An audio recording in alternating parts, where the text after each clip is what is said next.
warahmatullahi wabarakatuh. Halo sedulur, jumpa lagi bersama saya Winda Melantika dalam rangkaian acara Bingkai, Bincang Kreatif bersama Dinpora Parpati.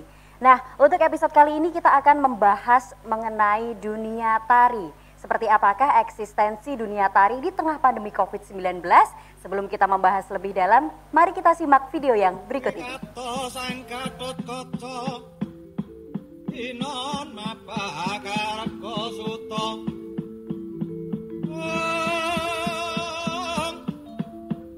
teka pirokrasno sang parto manahar amuji sakti niro ngucaran mangwangang sesemu anggar cito.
Jagat raya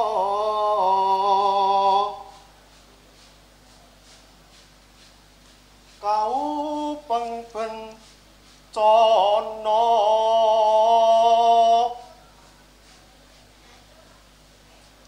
corona yakti arane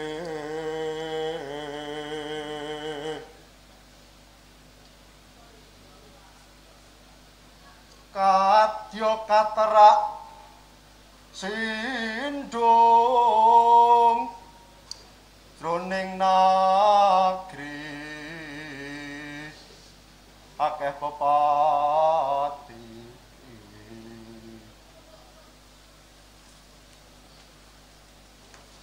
para kawula sangsara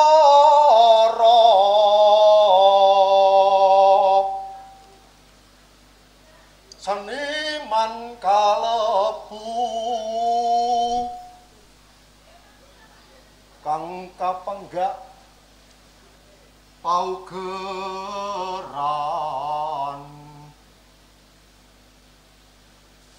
gelar karya maksih ing alang-alangi nanging datan Rasulullah.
sedulur, kalau tadi kita sudah bersama-sama menyaksikan tarian Gatot Kaca Kiprah, saat ini saya sudah bersama ketiga narasumber yang masing-masing memiliki background seorang penari. Nah, saya akan perkenalkan mulai dari yang di samping kiri saya ada Ibu Dr. Ani Wuryaningrum MPD. Halo Ibu, gimana kabarnya? Alhamdulillah sehat. Sehat walafiat ya Ibu. Kemudian di sampingnya ada Mbak Evi Septi Mardiati SSN MSN. Gimana Mbak Evi kabarnya? Wilujeng sedulur pati semuanya. Alhamdulillah sehat sekali walaupun dengan kondisi Covid seperti ini kita harus tetap menjaga imunitas kita agar tetap sehat. Iya. Kemudian ada di sampingnya lagi Mas Danu Prasetyo yang baru saja kita lihat penampilannya yang membawakan tarian Gatot Kaca Kiprah. Aduh, gagah sekali Mas Danu. Sebelum kita lanjut ke pembahasan, mungkin tadi kita sudah bersama-sama menyaksikan tarian Gatot Kaca Kiprah. Mungkin bisa sedikit diceritakan untuk makna tarian tersebut apa Mas? Oke, terima kasih. Sebenarnya kalau kita tarik ke cerita yang sebenarnya itu tidak ada hubungannya, Pak. Tapi saya mengambil suasana ketika Raden Gatotkaca mengetahui bahwa adiknya Abimanyu gugur pada hari ke-13 itu perang Baratayuda. Di situ sangat sedih sekali. Nah, itu suasana itu saya tarik saat ini. Bahwasanya bukan saya saja mungkin, tapi semua orang dan khususnya seniman yang ada di Pati, sedulur Pati juga mungkin merasakan kesedihan yang amat sangat karena ya ruang gerak yang dibatasi dan lain-lain. Akan tetapi Raden Gatotkaca adalah seorang kesatria. Apapun keadaannya harus dihadapi dengan gagah berani seperti itu. Mengingat juga Covid saat ini yang sedang berlangsung, apapun kondisinya kita harus tetap berkarya. Harus tetap. Oke, berbicara mengenai tarian sesuai episode kita kali ini ya sedulur, ketiga narasumber saya ini memang mungkin sering kita lihat ya mereka di luaran untuk perform, manggung dan juga lain sebagainya. Mungkin bisa diceritakan untuk yang pertama Ibu Ani. Itu dulu ceritanya bagaimana Bu untuk sehingga sampai saat ini tertarik dan menekuni di bidang tari? Halo sedulur padi, apa kabar? Alhamdulillah.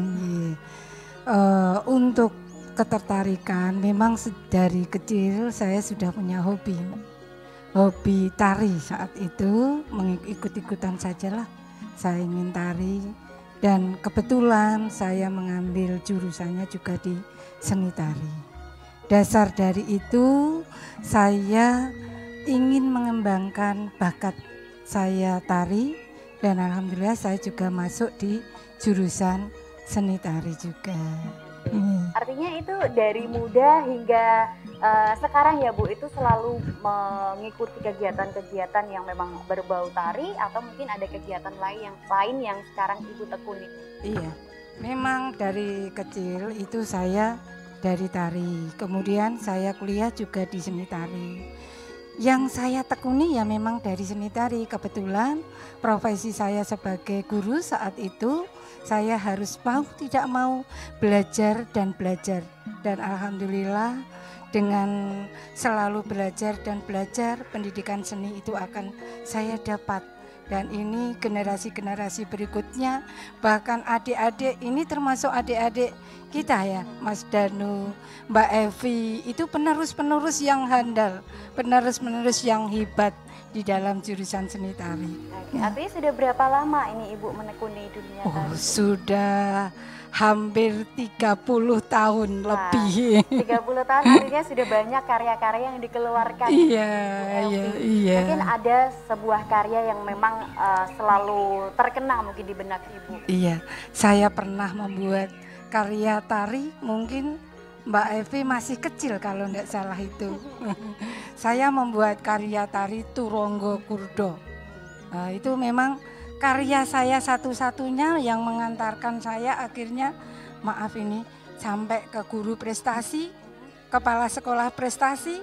Lah, memang harapan saya sedulur-sedulur di Pati dalam kondisi seperti ini kita harus semangat.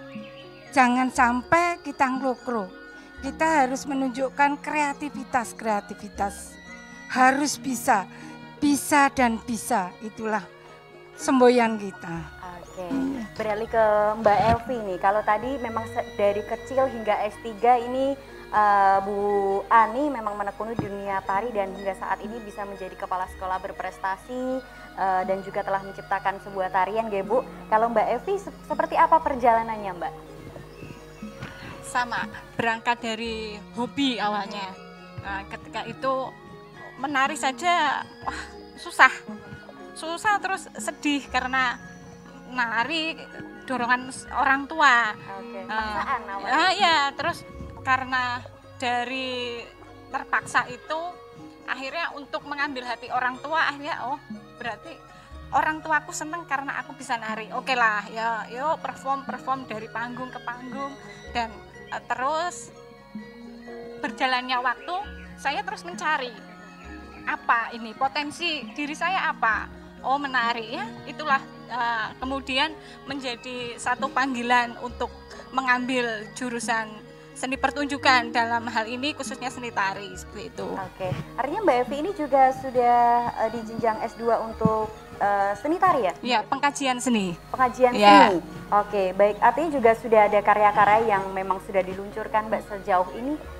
Iya, saya mulai aktif di Kabupaten Pati itu sejak tahun 2014 dan kemudian ada beberapa karya-karya tari seperti salah satunya karya tari sesaji, ada Gumbergah Noto Projo Bangun Deso ketika itu untuk hari jadi Kota Pati saat itu 2018, ada kemudian karya tari komposisi kontemporer itu Prihatin. Ini yang terbaru, ketika ada COVID ini kemudian saya menggarap sebuah kontemporer. Itu Mbak Evi sendiri atau mungkin juga ada komunitas tari di Pati yang memang juga ikut tergabung membuat tari itu yang terakhir, apa Mbak tadi, tari Prihatin. Ya, kalau itu memang tergerak dari keadaan COVID ini, kemudian oke lah, kita mencoba menggali dari kegelisahan para teman-teman seniman dulur Pati semuanya, karena COVID ini ternyata lama sekali. Ya, semuanya gelisah. Iya, betul. Ya, semua merasa kehilangan panggung, betul. Merasa kehilangan panggung, kehilangan penonton. Tapi ayo kita mencoba mencari jalan lain. Oke, virtual gimana? Kita mencoba perform ya di rumah. Kita di rumah saja. Berarti rumah ini adalah panggung kita. Ya, ada YouTube, ada Instagram, media sosial kita manfaatkan untuk tetap kita pentas, kita share ilmu. Nah, kemudian dari Prihatin itu, dari sharing teman-teman yang lain, itu terlahirlah karya tari itu. Ya, terkadang memang bagi teman-teman yang memang sudah terbiasa mencari panggung, pandemi ini kan memang tidak bisa lagi ya. Artinya sebagaimana rupa cara agar memang tetap mendapatkan panggung itu tadi mungkin dari media sosial gitu maksudnya Mbak Evi. Oke, kemudian untuk Mas Danu Prasetyo yang memang saat ini yang paling ganteng di antara kita ya Ibu Mbak Evi ya. Kalau kita lihat, kalau tari itu sebenarnya mungkin bagi orang awam identik dengan seorang perempuan yang membawakannya. Tapi sebenarnya tari dibawakan laki-laki pun itu tidak ada masalah. Malah itu terlihat sangat keren, bagus, dan apalagi kalau ada kolaborasi seperti itu. Ini Mas Danu ini kan laki-laki.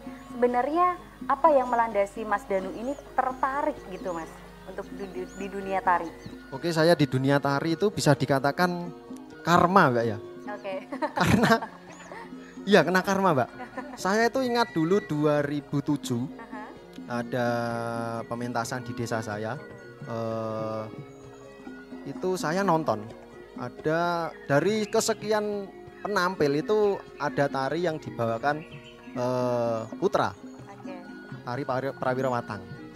Di situ saya nonton pertama kali itu. Wah, wong lanang kok nari banji. Dalam hati Pak. Iya. Terus saya nonton dari belakang tak sorai itu, Nah, selang 1 tahun 2008 saya diplot maju lomba tingkat SD itu di Porseni namanya dulu. Nah, itu saya kalau saat ini saya mengingat cerita itu bahwa saya di dunia tari ini karma. Berawal dari moyoi ya Mas? Moyoi, dalam iya. bahasa Pati moyoi. Wah, gitu. payah ini. Dan akhirnya ketika ada KKN, angkatannya Mbak Evi juga itu di sanggar saya, Sanggar Paninggo Jati Raras, yang menggembleng saya juga Pak Budiono SSN, Mbah Bekti Kulo. Itu saya mulai terarah ke oke, saya ingin serius di tari. Itu kan SMP, ingin melanjutkan ke SMK kesenian, SMK jurusan seni pertunjukan. Nah, saya mengambil tari. Tapi tekad bulat itu juga tidak mulus, Mbak.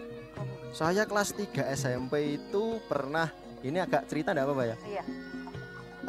Lomba Eko Prawiro 2010. Dari 3 peserta, saya dijagokan bersama pasangan saya, Mas Aji namanya. Dijagokan, wah ini mesti menang nomor 1. Iya. Nah, padahal saya enggak hafal gerakan ini. Waduh, aku beban mental sendiri. Iya. Wah ini nama baik sekolahan tak pikul. Nah, dengnya saya maju, des. Sekarang 4 lupa Mbak saya. Lupa, ngekek. Waduh, saat itu dari dijauhkan juara 1 jadi juara 4. Di situ saya berikrar, wah gah meneh aku neng tari. Di sini, begitu Mbak. Saya ya Mas ya, iya, di juara 4 gitu. iya, itu wah. Terus saya Akhirnya ke SMKI, SMK 8 Surakarta sekarang itu rencananya ambil jurusan teater. Karena saya sudah tidak mau ditari. Akhirnya di sana jurusan teater pada saat saya mendaftar itu tidak ada yang mendaftar. Rencana ditutup. Oh, karena nggak ada yang daftar. Tidak ada peminat. Oke. Nah, aku kadung tekan Solo itu juga. Ya mau tidak mau ditari lah. Oke. Ya memang rezekinya ditari ya. Iya, mungkin hingga saat ini ya Mas ya. Tapi untuk saat ini apakah tari ini menjadi apa ya, sebuah bisa dibilang mata pencaharian untuk sekarang gitu Mas? Untuk saat ini saya bisa katakan iya. Oke. Karena apapun yang terjadi, saya sudah kadung nyemplung Mbak. Ya berenang sekalian. Oke. Mungkin ada beberapa asumsi sedulur yang masih ada yang mengkesampingkan tari itu. Emang kalau di tari itu kita bisa apa? Kemudian untuk jenjang kedepannya seperti apa? Nah gitu Bu, mungkin ini dari Bu Ani, Mbak Evi dan juga Mas ini bisa memberikan sebuah apa ya, informasi mungkin lah untuk teman-teman bahwa tari itu juga sebenarnya bisa gitu. Monggo Ibu. Ini pengalaman saya sendiri ini Mbak. Memang dari pertama kali saya masuk ke seni tari. Kalau Mas Danu tadi karma. Saya loh masuk saja kok jurusan di seni tari. Itu kadang ada. Tidak tahunya ternyata saya masuk di situ dulu itu waktu saya masuk kuliah memakai piagam. Piagam itu diakui bahwa prestasi jalurnya olahraga, prestasi dan seni. Dan saya karena punya piagam seperti Mas Danu tadi, kebetulan pernah juara 1 tingkatnya pada saat itu kabupaten hanya. Kemudian saya diterima di IKIP saat itu. Saya masuk, saya ingin menunjukkan beda dengan Mas Danu. Mas Danu dipertunjukkan pertama kali, terus milih di seni tari. Kalau saya memang dari awal seni tari Mbak. Saya kepingin menunjukkan saya ini punya bakat tari. Saya kepingin masuk. Dan setelah saya masuk, saya juga menunjukkan di sana saya tidak hanya ya seperti Mas Danu ini di kampus juga prestasi dan prestasi yang luar biasa ini. Makanya ini untuk sedulur-sedulur padi, jangan hanya tari itu hanya untuk batu loncatan, tetapi dengan menekuni salah satu hobi kita, saya sampai sekarang menjadi kepala sekolah itu dari tari Mbak. dari jurusan seni tari dengan menunjukkan prestasi-prestasi akhirnya bisa seperti ini. Luar biasa. Kalau Mbak Evi sendiri gimana Mbak? Mungkin kalau dari Bu Ani enggak, memang dari dulu menekuni, tapi mungkin selain menjadi guru, apakah yang bisa kita lakukan ketika kita itu memang sudah menekuni di dunia tari Mbak? Justru ini kesempatan ketika jarang generasi kita memilih seni tari untuk ditekuni. Ini adalah kesempatan kita. Ketika ini jarang, masih jarang, yuk ayo kita yang sudah terlanjur nyemplung ini lebih mengeksplor diri. Bagaimana mengembangkan, memanfaatkan kemampuan kita untuk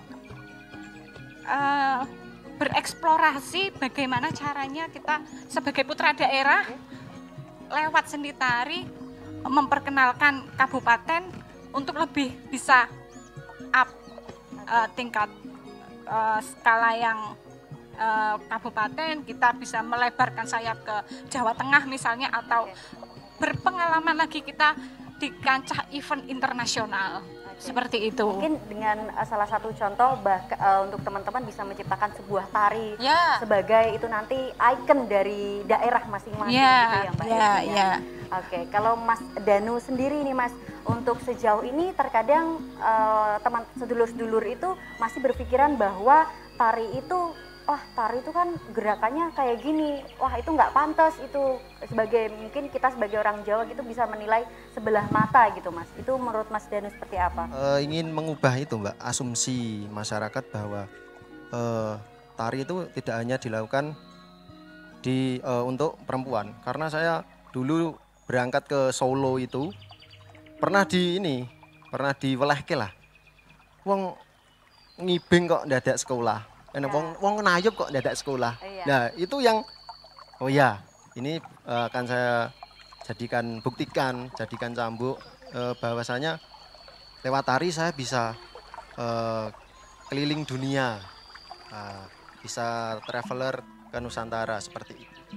Oke, menurut Bu Evi sendiri gimana Bu? Terkadang orang itu berpikir bahwa mungkin salah satu tari yang memang membuat asumsi kita itu gerakan yang tidak pantas untuk ditujukan atau dipentaskan gitu Bu. Terkadang ada tari yang seperti itu. Tapi saya percaya bahwa mungkin menurut teman-teman dari seni tari sendiri itu tidak seperti itu. Mungkin Mbak Evi atau Bu Ani bisa menjawab. Sebenarnya pantas atau tidak itu bagaimana sudut pandang kita melihat. Pantas atau tidak itu kita ini dalam ranah apa? Oke, kalau ini di seni pertunjukan, ya memang begitu yang mau disajikan seperti itu. Jadi nggak ada istilah itu pornografi atau itu nggak sopan.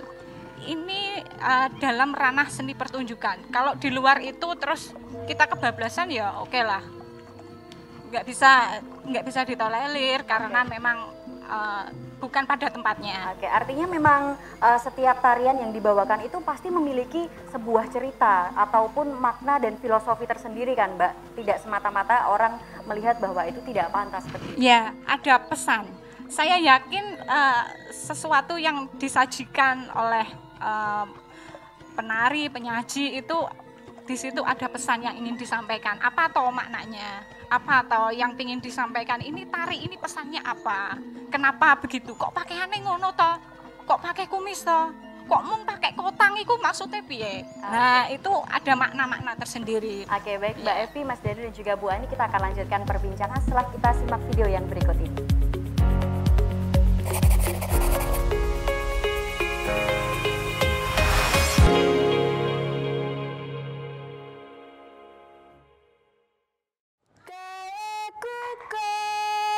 Wanci surup nini tawa manggut siwur reka sandangane kaya wong duwe nyawa nini tawa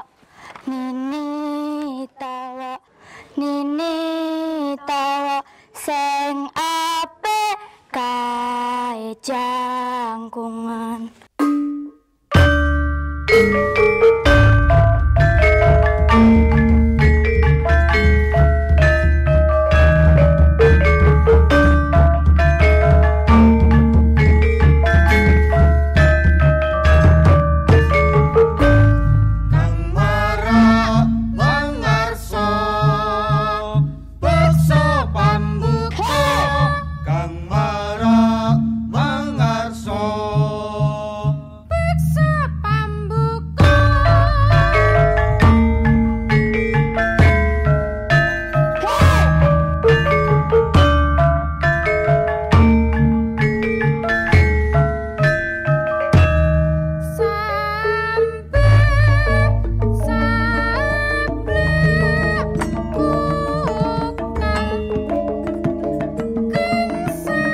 Masih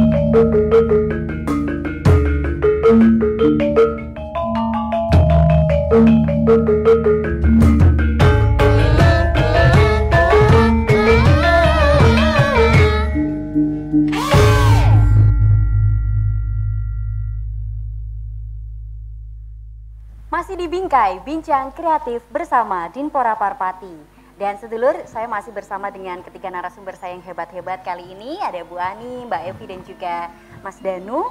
Mari kita lanjutkan perbincangan tadi ya Bu ya. Ini mungkin sedulur juga masih menyimak perbincangan kita. Dan mungkin bisa diberikan apa ya Bu, sedikit tips untuk teman-teman yang mungkin ingin memulai dunia tari. Mungkin dasar-dasar tari itu seperti apa? Apakah mungkin kalau dilihat sekedar joget itu gampang, tapi saya percaya mungkin ada teknik khusus gitu. Mungkin dari Bu Evi, Bu Ani terlebih dahulu. Terima kasih. Untuk dasar-dasar tari, memang tari itu berat sekali. Karena apa? Melatih disiplin. Misalkan sebagai contoh olahraganya tari itu ya mendak itu tadi. Itu kita harus disiplin. Masa waktu saya kuliah, Mas Danu, Mbak Evi, mungkin kalau kita tidak mendak itu didugang dari belakang ya, istilahnya didugang, ditonjok, betul memang. Nah, sampai sekarang seperti itu Bu? Iya, di jurusan seni tari memang harus seperti itu. Memang itu mengajak kita disiplin untuk melakukan dasar-dasar gerak tari. Ya, tidak semudah itu Mbak untuk melakukan gerak-gerak, harus ada olah tubuh, ekspresi, itu harus semua dengan dasar-dasarnya itu. Ya.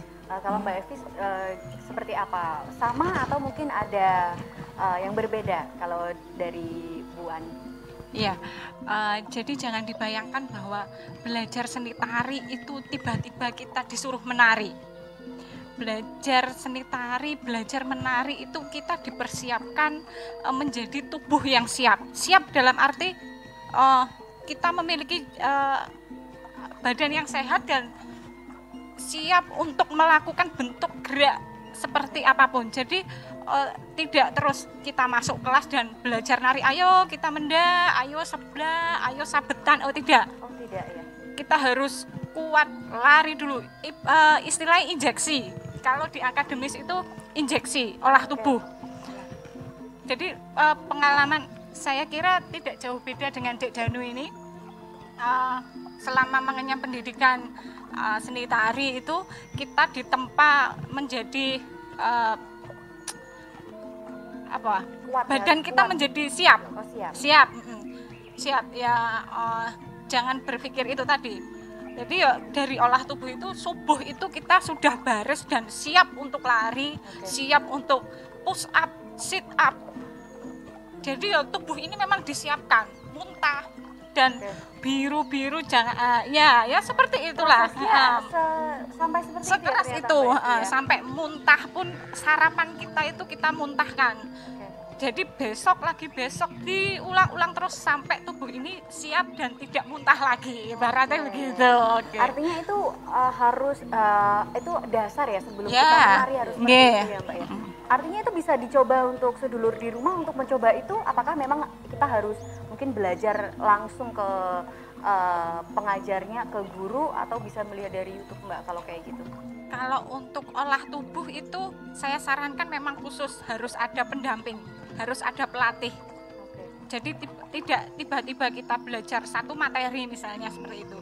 Kalau memang ingin menekuni seni tari ya memang kita harus melewati olah tubuh itu tadi.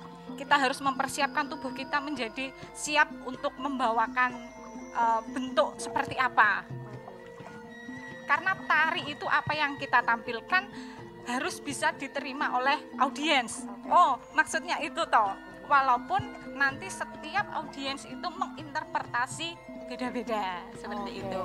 Tapi selain itu mungkin ada sebuah trik khusus. Kadang saya melihat Mbak tari di keraton misalnya, itu bisa dia menari mungkin selama 6 jam atau bahkan berpuluh-puluh jam tanpa lelah. Itu mungkin bagi saya orang awam itu hal yang sangat kayak takjub gitu loh Mbak saya. Itu gimana Mbak? Selain ada proses latihan yang kontinu, kita membentuk badan kita supaya siap dan sehat, itu ini di luar kesiapan itu tadi, bahwa ada pendukung-pendukung lain di belakang kita yang memang mensupport perform sebuah penyaji menampilkan sebuah tarian. Karena seperti dicontohkan tari-tari keraton itu berarti tari-tari ritual. Berarti pasti di belakang penyaji ada yang mensupport. Support dalam arti pasti ada doa-doa yang dipanjatkan, ada sesaji-sesaji yang disajikan harus ada ketika mengiringi pertunjukan itu tadi. Artinya itu tidak sembarang orang yang bisa melakukan itu ya Mbak? Iya, betul. Kalau tadi kita sudah tahu mengenai teknik-teknik dasar, kita harus belajar harus dari lari dulu, kemudian kita harus sit up, push up. Mungkin kalau Mas Danu nih karena sudah menggunakan baju tari, mungkin bisa dicontohkan sedikit Mas. Mungkin kalau tadi Bu Ani bilang ada mendak, kemudian seblak dan lain-lain, mungkin bisa dicontohkan itu seperti apa teknisnya Mas. Oke, berhubung saya kalau di tari ini kita bicara tari klasik gaya Surakarta ya, karena memang basic kita ya Mbak, basic kita di situ. Kalau di tari klasik Surakarta kan ada 3 pembagian, ada gagah, putra halus dan putri. Nah, berhubung saya Gatot Kaca, saya menyontohkan yang gagah saja. Nanti mungkin bisa dipertebal Mbak Evi ya Mbak. Ini menurut pengalaman saya. Yang pertama itu adalah tanjak. Tanjak itu tanjak itu kuda-kuda ya Mbak ya. Kuda-kudanya orang tari. Nah, seperti ini. Kuda-kuda itu siapnya. Kuda-kuda itu siap. Bahasa Indonesia siapnya. Untuk tari gagah itu dari ini 1, 2, 3. Nah, ini untuk basicnya, untuk teknik dasar. Ini saya tanjak kanan. Bisa ke kaki Mas ya. Untuk tanjak kanan ini tumpuan ada di kaki kiri Mbak. Memang harus kiri ya Mas? Ya kiri. Nanti kalau kanan ya bentuknya yang 6 jam ngeliyeng. Nah, ada tanjak kanan berarti ada perlawanannya. Ada tanjak kiri. Terus untuk yang tangan, bagian lengan itu ada kambeng untuk basicnya. Terus nanti ada tolehan kepala. Tolehan wilayahnya seperti itu ya Mas ya? Ya, karena gini Mbak, tari kan dalam teorinya tari adalah gerak. Tapi kan gerak di luar kebiasaan. Maksudnya di luar keseharian kita. Umpama wong pelaku, itu gerak berarti tari. Ya bisa dikatakan, tapi ya belum tentu betul juga. Nah, gerak yang apa? Gerak yang diindahkan kan seperti itu. Untuk dapat belajar kuda-kudanya saja mungkin Mas, itu kalau Mas Danu sendiri dulu membutuhkan berapa lama untuk bisa sempurna gitu? Untuk sempurna untuk saat ini saya rasa belum Mbak. Belum. Saat ini belum. Untuk saya pribadi belum Mbak, karena semakin kita sering melatih itu akan semakin benar. Tapi benar menurut kita belum tentu benar menurut para ahli mungkin atau orang lain yang menilai kita. Jadi kalau untuk materi dulu saya dapat 2 semester itu namanya Rantoyo. Dalam tari klasik gaya Surakarta untuk dasarnya itu tari Rantoyo. Itu 2 semester berarti selama kelas 1 gitu. Saya. Artinya memang itu harus terus dilatih agar bisa sempurna ya Mas. Karena mungkin menurut pribadi itu belum tentu menurut orang itu juga sudah benar. Iya Pak, karena ya itu tadi kebenaran kan bukan menurut kita. Tapi menurut Allah. Seperti itu kalau dari saya. Soal pandemi nih Mas, ini kan memang semuanya dari basic tari yang memang membutuhkan panggung yang biasanya kita dilihat orang banyak, disoraki orang banyak, itu yang kita cari gitu. Nah selama pandemi ini untuk mengekspresikan diri, untuk artinya kan kita udah nggak betah ya Mas, sedang kepengen joget gitu lah artinya ya. Kalau Mas Danu sendiri dengan cara apa untuk mengekspresikan diri untuk tetap berkarya? Oke, saya ini mengarah ke digitalisasi Mbak. Jadi yang dikatakan Mbak Evi tadi ada Instagram, ada YouTube, itu saya genjot di situ. Saya pun berkat pandemi ini ya membangun channel lah, membangun channel seperti teman-teman yang lain. Jadi di situ saya ya minimal mengobati. Yang terbaru saya itu bahkan bikin ini cover dance India. Padahal dulu saya anti loh, Mbak. Nah, pandemi dari kebencian. Iya. Pandemi karma lagi ya. Pandemi mengajarkan saya untuk tidak terlalu idealis lah. Engko ae idealisnya nek wis bar pandemi. Seperti itu. Di pandemi ini malah membuka mata kita bahwa tidak hanya tarian klasik saja, tapi modern pun, India, bahkan besok mungkin bisa seperti EXO gitu Mas, dance-nya. Membuat tari-tarian seperti Korea gitu. Mungkin iya, tapi ya ntar lah. Ntar dulu ya. Kalau Bu Ani sendiri, kalau tadi kan Mas Danu kan dia membuat YouTube channel dan membuat tari-tarian lain, belajar yang lain. Kalau Bu Evi ini kan basicnya memang seorang guru gitu ya Bu. Nah ini selama pandemi ini bagaimana Bu untuk menyalurkan pembelajaran itu kepada siswa? Iya, terima kasih. Untuk masa-masa pandemi ini memang kita tidak boleh idealis Mas Danu, Mbak Evi ya. Karena apa?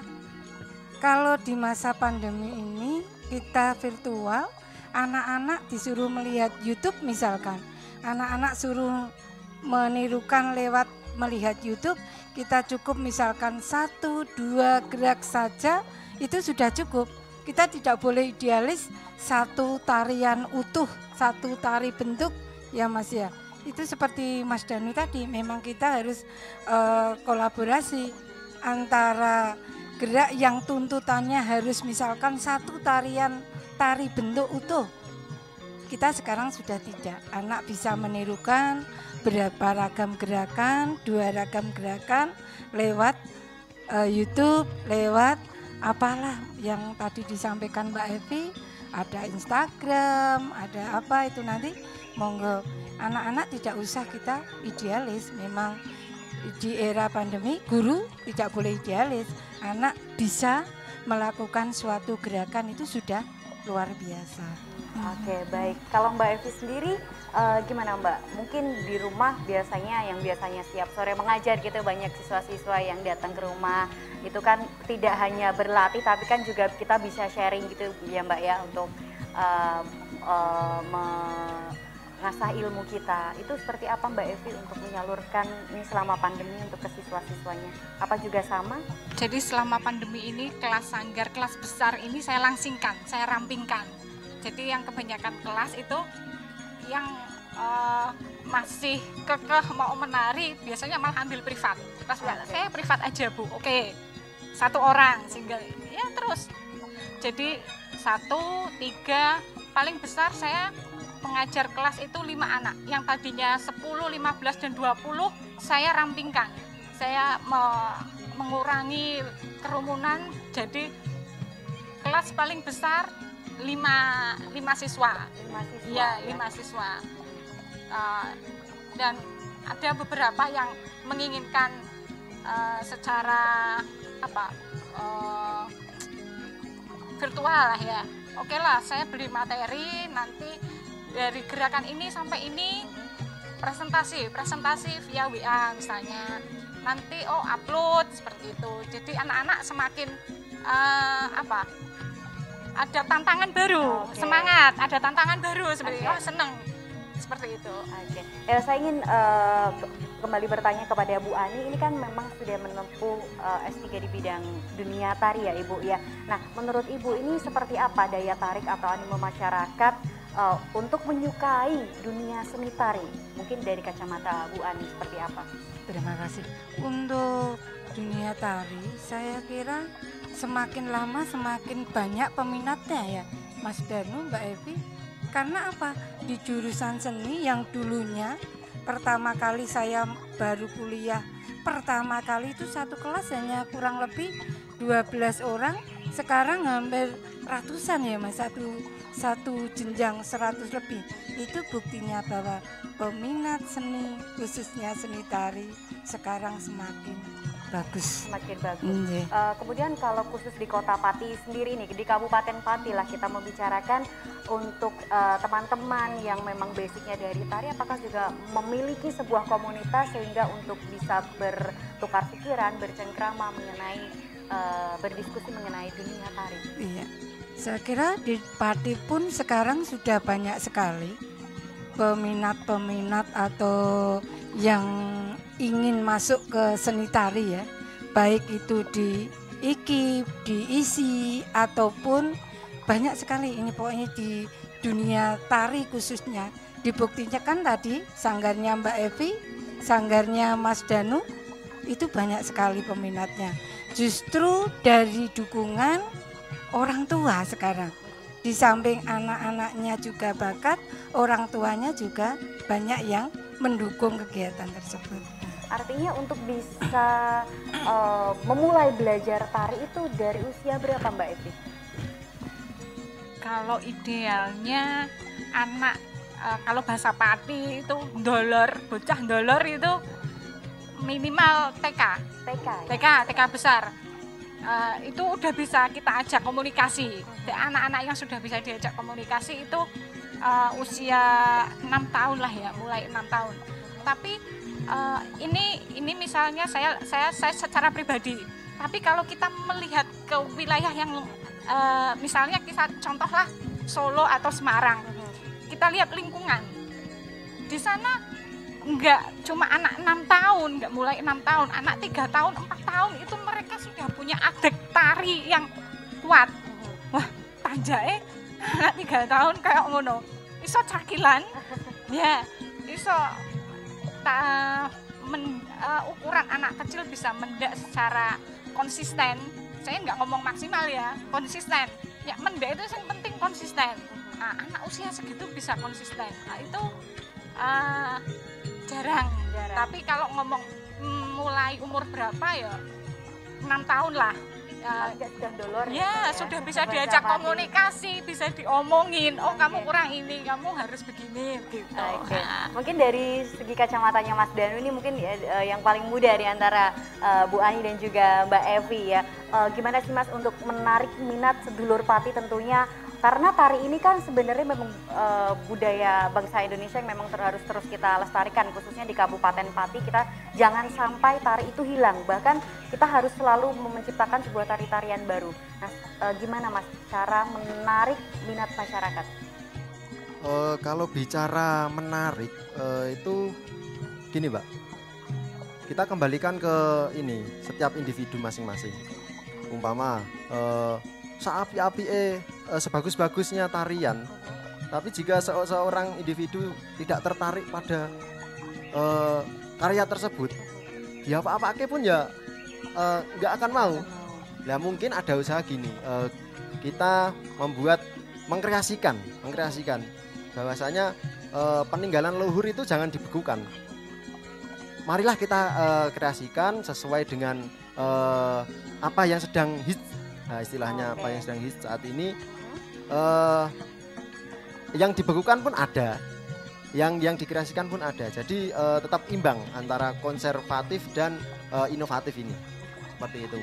Dan itu membuka ini Mbak, membuka diri ya, bahwasanya kita harus merangkul, nggak bisa kita mengharapkan mereka suka. Mungkin ada, mungkin 1, 2, tapi kalau kita tidak membuka diri dan merangkul, saya yakin kok sulit.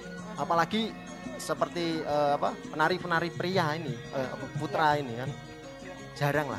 Iya, artinya memang masih ada sebagian masyarakat yang memang dia memiliki kemampuan, tapi mungkin belum berani untuk unjuk bakat. Terkadang itu bakatnya terpendam Mas. Artinya memang dari ini teman-teman pelaku seni tari memang harus selalu memberikan ini ya Mas ya, edukasi atau mungkin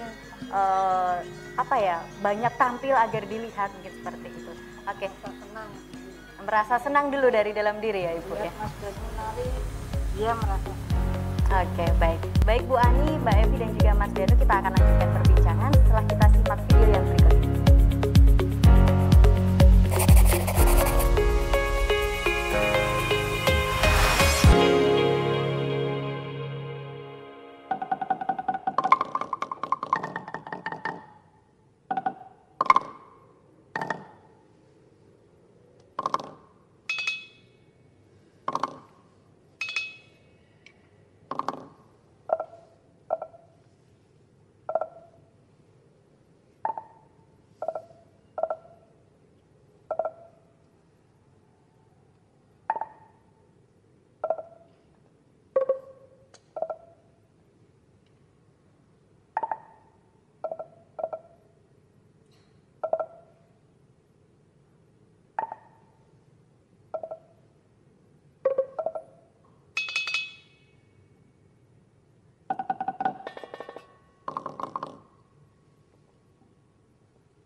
Kembali lagi di Bingkai Bincang Kreatif bersama Dinpora Parpati. Nah, sedulur, kalau tadi kita bersama-sama telah menyaksikan sebuah karya seni tari yang berjudul Prihatin yang dibawakan langsung oleh Mbak Evi. Ini beliaunya sudah ada di sini. Tadi kita sudah saksikan bersama. Saya akan sedikit mengulas mengenai tari tersebut ya, Mbak. Kenapa diberi judul Tari Prihatin, Mbak? Karena berangkat dari kegelisahan para seniman, teman-teman seniman dengan adanya pandemi COVID ini, saya mengajak bahwa rumah kita, di rumah saja ini pun kita bisa menjadi panggung.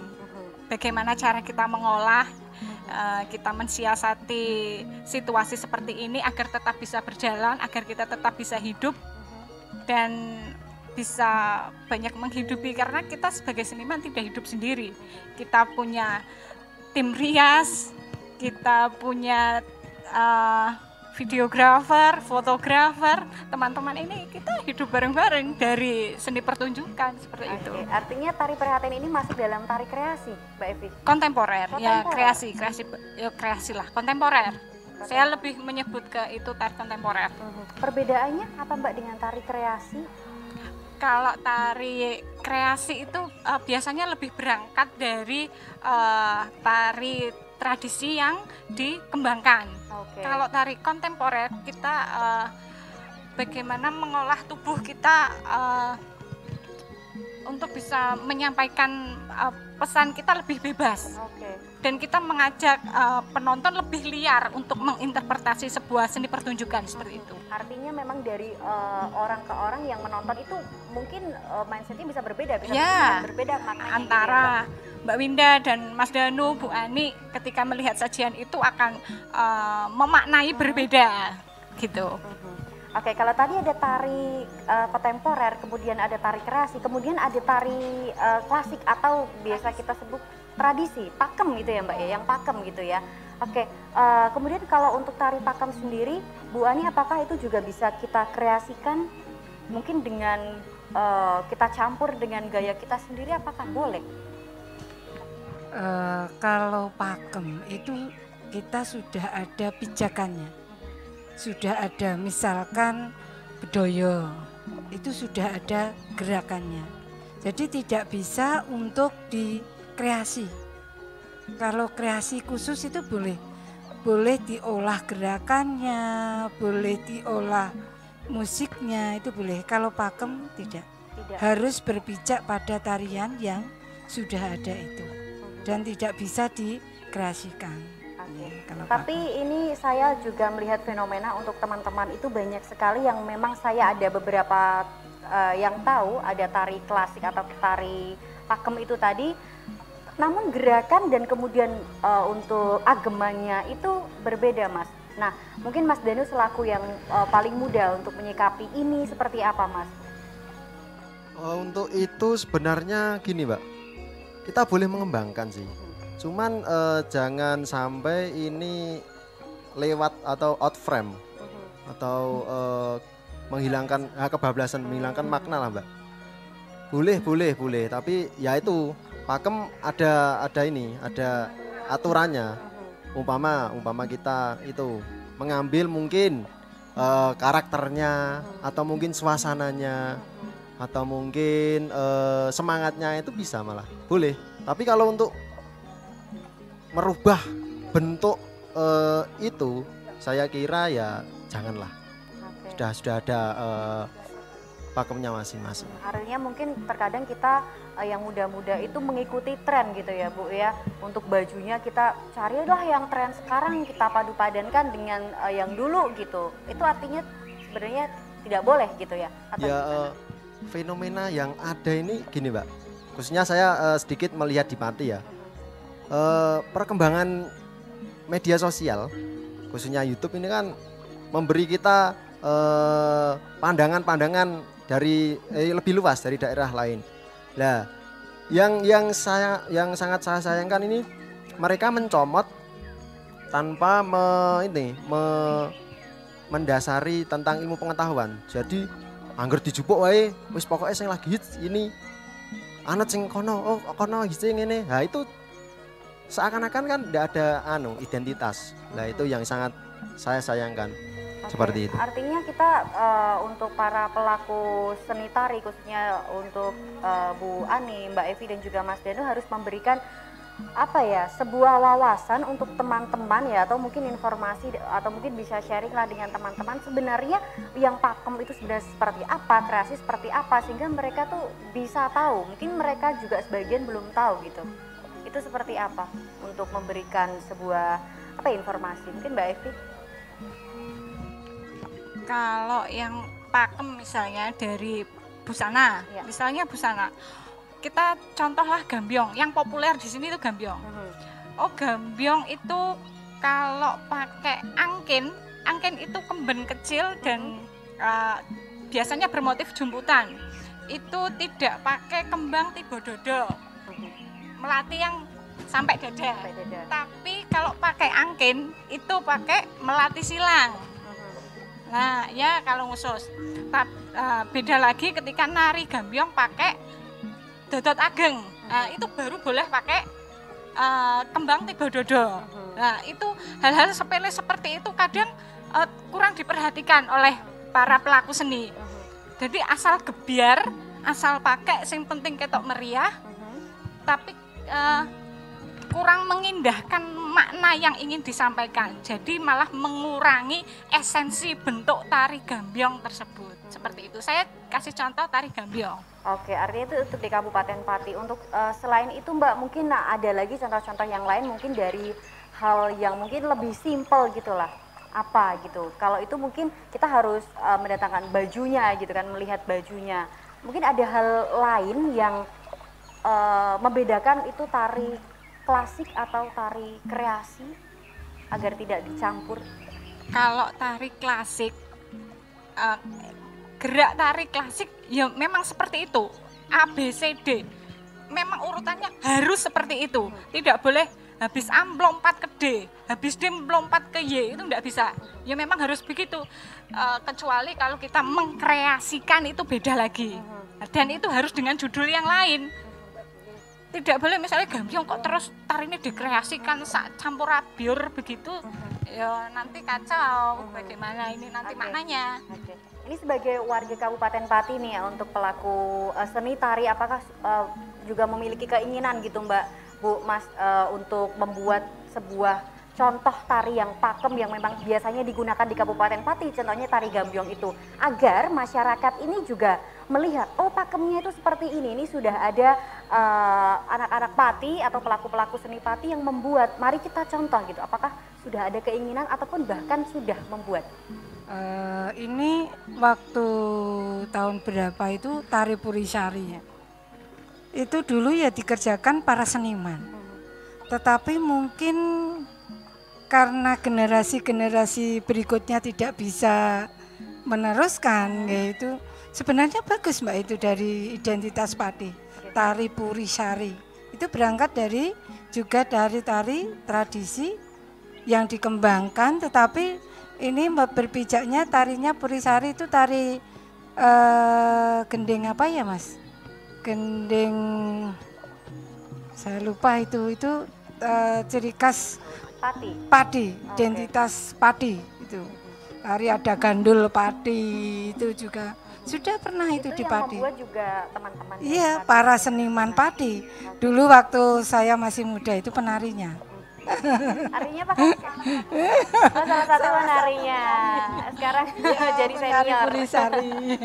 Oke, tapi sekarang apakah ini Bu, ini kan Ibu selaku juga guru dan juga Iya. dulu pernah menarikan tari tersebut. Iya. Apakah juga menyalurkan bakat tari ataupun tari tersebut, mengenalkan tari tersebut kepada anak didiknya? Dulu malah itu diajarkan di sekolah-sekolah. Itu memang ada itu dulu. Di sekolah-sekolah sebagai mata pelajaran. Pada saat itu MGMP memang diwajibkan untuk setiap guru harus bisa tari purisari dan bisa untuk menyampaikan ke siswanya. Pada saat itu SMA. Oke, kalau boleh tahu itu untuk ceritanya mengenai apa Bu tari purisari? Tari pasangan itu istilahnya pergaulan. Nggih. Pergaulan anak muda? Iya. Oke, kalau tadi kita sudah membahas mungkin sedikit banyak mengenai dunia tari, kali ini saya ingin bertanya, seperti apa sih Bu cara kita untuk dapat menghargai sebuah seni tari? Mungkin dari Bu Ani dulu. Untuk menghargai seni tari, memang kita tidak semudah di era seperti ini.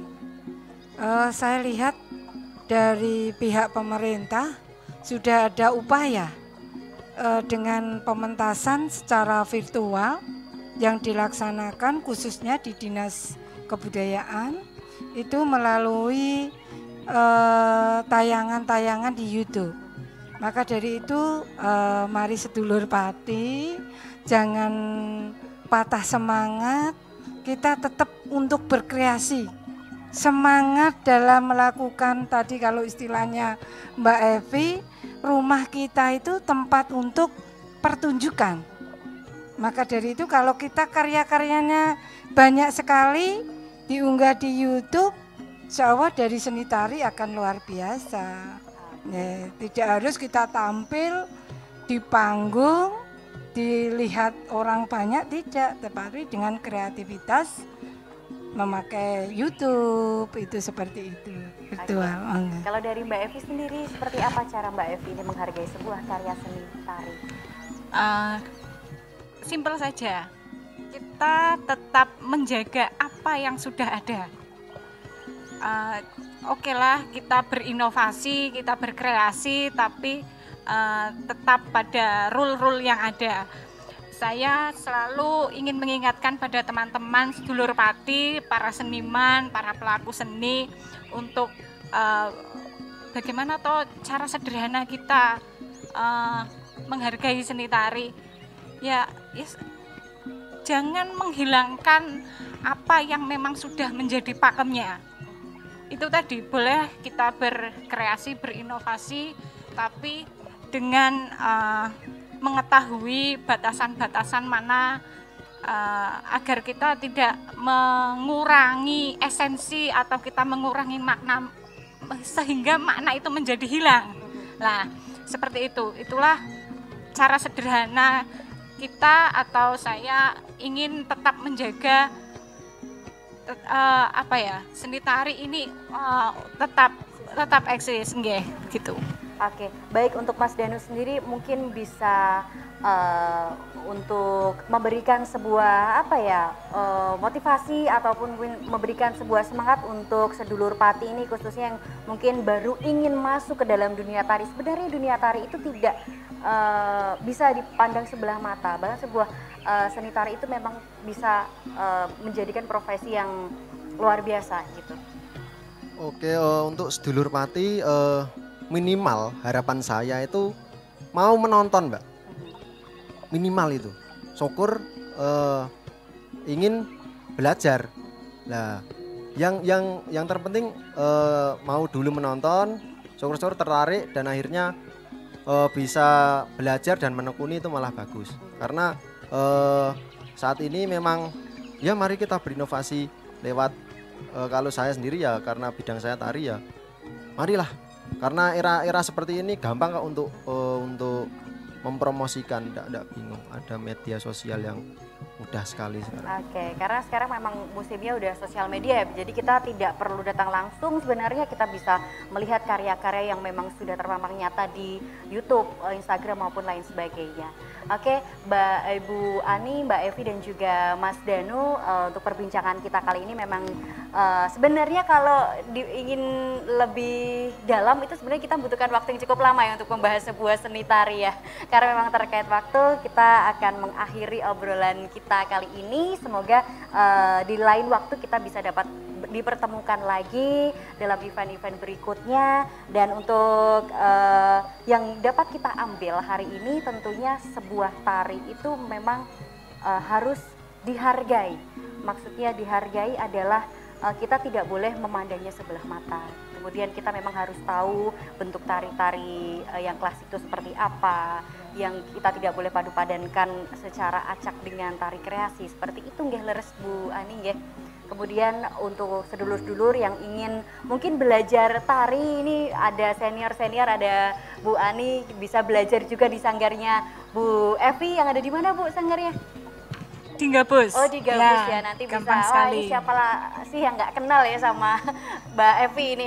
Dan juga ini ada Mas Danu, luar biasa sekali, laki-laki tapi memang sangat bisa mencintai budaya Indonesia, salah satunya adalah seni tari.